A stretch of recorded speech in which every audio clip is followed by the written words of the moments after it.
Degree കഴിഞ്ഞിട്ട് കുറേ പേര് ഏത് കോഴ്സ് എടുക്കണം അറിയാത്ത കുറേ പേരുണ്ടാവും. അത് മാത്രമല്ല +2 കഴിഞ്ഞിട്ട്. അപ്പോൾ അതിനകത്ത് ഒരു നല്ലൊരു ഓപ്ഷനാണ് അബോധയിൽ വന്ന് പഠിക്കുക എന്നൊക്കെ.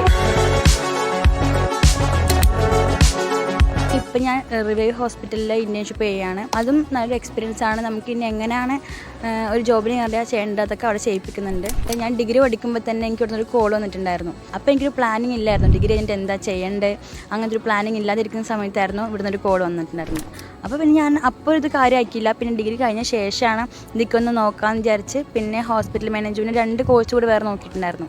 പിന്നെ ലാസ്റ്റ് ഹോസ്പിറ്റൽ മാനേജ്മെൻറ്റിലോട്ട് തന്നെ വന്ന് അതിക്കും ജോയിൻ ചെയ്തു. 1 മാസം ഓൺലൈൻ ചെയ്ത് അതിന് ശേഷം പിന്നെ ഞാൻ ഓഫ്ലൈനിലേക്ക് ഷിഫ്റ്റ് ആക്കിയിട്ട് വൈറ്റില അങ്ങോട്ടേക്ക് വന്നു.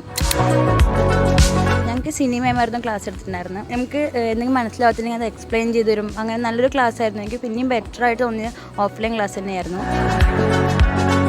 ഇപ്പോൾ ഡിഗ്രി 4 വർഷമാണ്. അതും ചെയ്യുന്നവരുണ്ട്. പക്ഷേ അതിൻ്റെ ശേഷം ഇങ്ങനത്തെ ഒരു കോഴ്സ് എടുത്ത് പെട്ടെന്ന് ജോബിന് കയറാൻ നോക്കുന്നവരായിരിക്കും എല്ലാവരും. അപ്പോൾ ഒരു ബെറ്റർ ഓപ്ഷനായിട്ട് എനിക്ക് തോന്നുന്നുണ്ട് ഇങ്ങനത്തെ ഒരു കോഴ്സ് എടുത്ത് ഒരു ജോബിന് ഇറങ്ങിച്ചിട്ട്.